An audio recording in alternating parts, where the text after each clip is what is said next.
ये हमारी माताएं बहनें बेटी कितनी कितनी रानियों का मैं नाम गिनाऊं जिनके पति जब रणभूमि में शहीद हो गए, अपने देश के लिए मर मिट गए, तो इन हमारी माताओं बहनों ने दूसरे की तरफ झांकना भी पाप समझा। परंपरा कैसी भी रही होगी, गलत सही आप उसे कुछ भी संज्ञा दे सकते हैं, लेकिन इनकी दृष्टि, माताओं की दृष्टि धर्म में पति परमेश्वर था, पति के अलावा दूसरा कोई मंजूर नहीं, और किसी के सामने आंख उठा करके नहीं देखते थे। इसलिए जब खबर मिलती थी कि पति शहीद हो गया और मुस्लिमों ने आपके राज्य को घेर लिया है, तो खुद अपने प्राणों में अग्नि में कूद करके आहुत कर देती, लेकिन किसी के सामने झांकती नहीं थी कि पाप हो जाएगा। लेकिन आज क्या हो रहा है? आज स्कूलों में, कई स्कूलों में आप देखेंगे तो कैसे कैसे नृत्य हो रहे।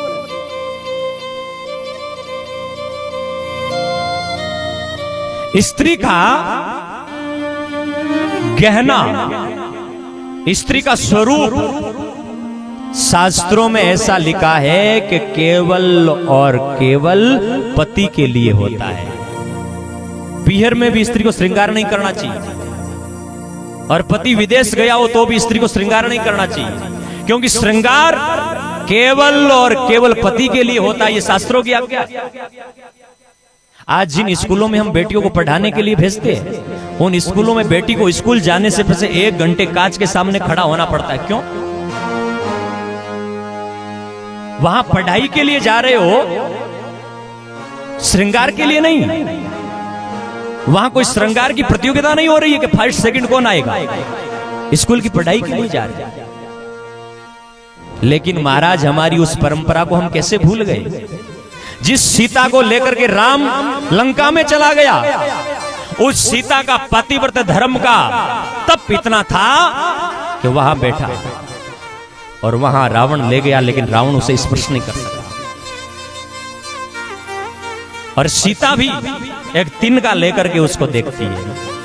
जब रावण सामने आता गरजता हुआ, और सीता को कितना प्रलोभन देता है कि तुम राम को छोड़ो, लंका दे दूंगा, ये कर दूंगा, वो कर दूंगा, न जाने कितने कितने प्रलोभन दिए। लेकिन सीता जब रावण सामने आता है तो बोलती भी नहीं है, पराया पुरुष है, इसलिए दूर होकर के और एक तिनका उठा करके सामने कर देती है।